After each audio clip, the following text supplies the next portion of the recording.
Hello, it's Daniel and welcome to this trip report. In this trip report, I'm flying from Toronto Pearson in Canada to Glasgow, Scotland with Canadian leisure airline Air Transat. I took this flight back to Glasgow at the end of summer 2019 after my trip to Canada. Just like the outbound flight, I'm travelling in Economy Option Plus, which is basically in between Economy and Premium Economy, which Air Transat calls Option Plus. Option Plus comes with a range of perks including a priority check-in area, baggage allowance, an amenity kit on board and priority boarding. Option Plus also comes with the option to pre-order the same meals that are in club class for an additional price. At this time of day, Toronto Pearson was mobbed. Check-in was chock-a-block, you could barely move, and it was really handy having the priority check-in line. However, security wasn't as bad and I was through within 15 minutes. At Toronto Pearson, Air Transat used Terminal 3. This terminal is primarily used by low-cost airlines and holiday airlines like Air Transat. I was impressed with the departures area on Terminal 3. Plenty of restaurants to choose from and a lot of shops if that's your sort of thing. After having dinner, it was time to board. The aircraft I'm flying home on is an Airbus A330-200. Air Transat are one of the only airlines worldwide to feature a free configuration on their Airbus A330s. My seat on this flight back to Glasgow is seat 8A. The flight time is 5 hours and 45 minutes. Here's a little look at the safety video. And now for the taxi out and takeoff part of the video.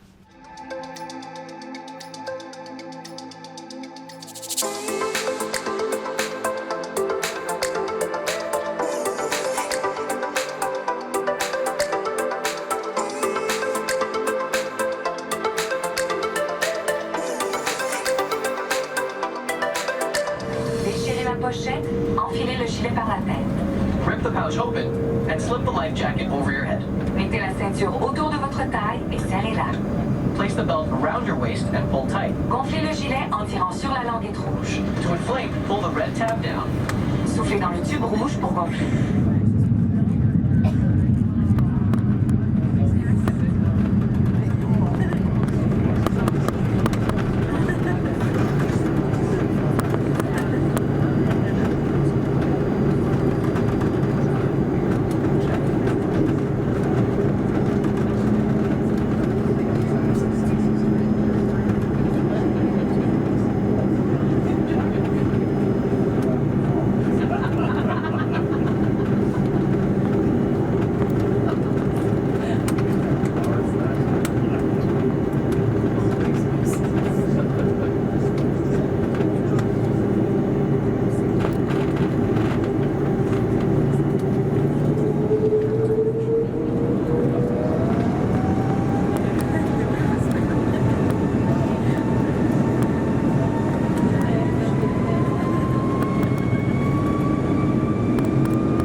The legroom on board was good. The seat, however, I did find really hard to get comfortable on, especially because it's a slimline seat.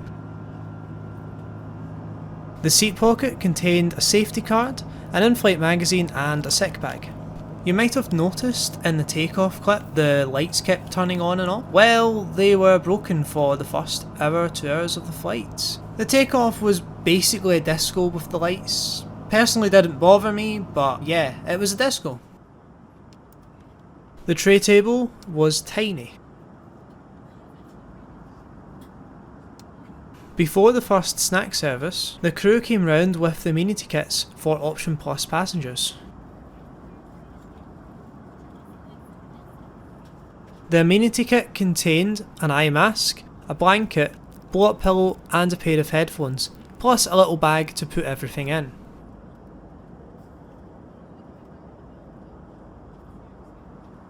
About an hour after departure, the crew came round with the first snack service. I decided to go for a little Kit Kat. Around half an hour after the first snack, it was time for the meal service. The two options were chicken and pasta. I opted to go for the pasta, which was a vegetarian dish. The pasta came with a portion of couscous, a packet of berries and a soft bread roll. I didn't touch the pack of berries. Apart from that, everything tasted great apart from the couscous. The couscous was just disgusting. Like, I love couscous, but this one was just disgusting. Took one bite of it and that was that.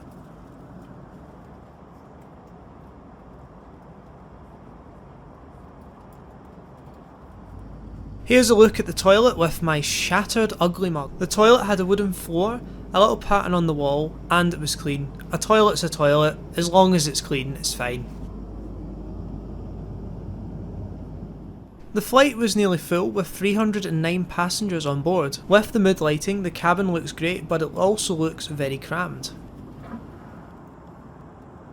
Each economy class seat features a 9-inch touchscreen. The IFE system itself is very easy to navigate, so if you're not tech savvy, you shouldn't have any problems. Each seat also features a headphone jack and a USB charging port. There was a good movie and TV show selection.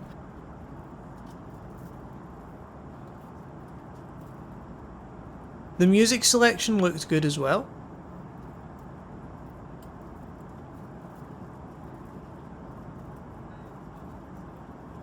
And for good measure, there was a good selection of games too.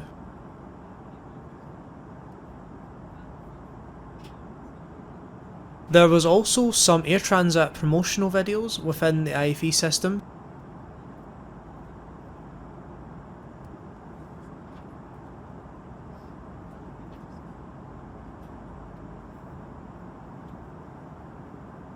A standard in modern day IFE systems is an interactive map, and Air Transat's also features one of those. Personally, one of my favourite parts of an IFE system is the interactive map. I think it's pretty cool seeing where you are in the world, how long your flight's got to go, and how high you're up in the sky. It's a bit nerdy, but it's a cool feature.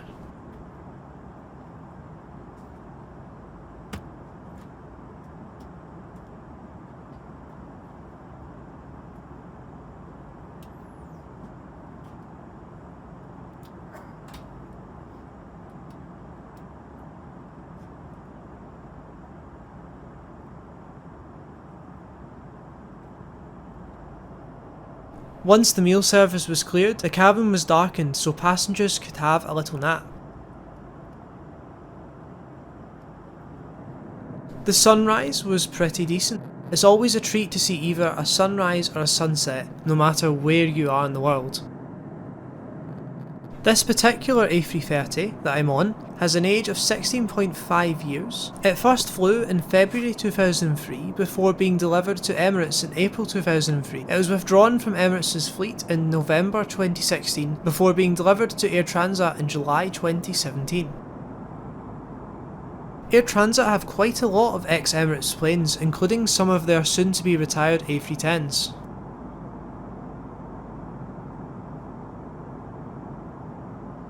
Somehow, I managed to sleep for an hour and a half. I woke up just south of Iceland, with an hour and a half left to go. Around 1 hour before landing, the crew came round with another snack and drink service. They came round with a slice of cake for every passenger. The cake was light, but tasted pretty good.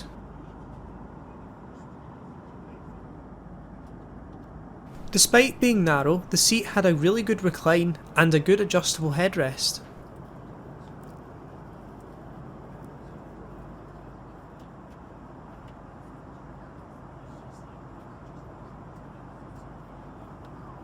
The cabin really did have that modern feel, especially with the LED lighting. I was planning to watch Endgame, however I fell asleep for an hour and a half and that didn't happen. Luckily, like the outbound flight, the middle seat was free. The flight back to Glasgow appears to have taken a more direct route across the Atlantic.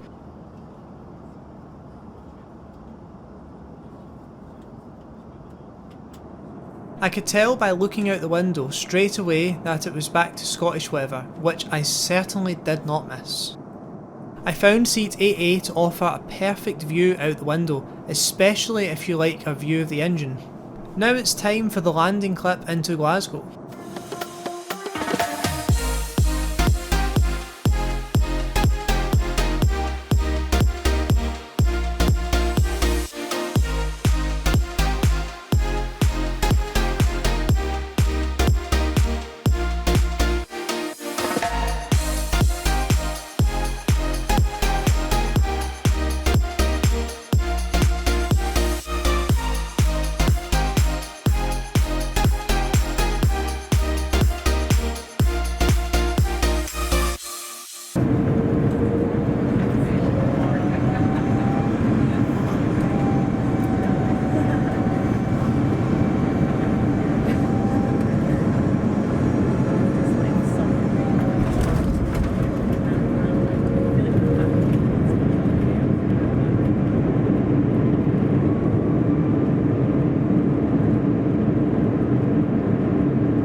Overall, the flight back to Glasgow was good. It was a great way to end a fantastic trip to Canada. All in all, the crew were great, friendly, attentive, and really added to the experience. The IFE was pretty good as well. I was happy with the selection of movies and TV shows available, plenty to keep me entertained. The food was good, apart from the couscous. The one thing I am going to complain about this flight was the seat. The legroom was great, but the fact it took a while to get comfortable on was a bit annoying. What didn't help these slimline seats was the fact the aircraft is in a 333 configuration. The A330 does tend to be in a 242 configuration, and I do think the extra seat in a row did make a difference in terms of comfort. Overall though, I would definitely fly with Air Transat again. If I was to fly with them again, it would probably be on their new A321LR.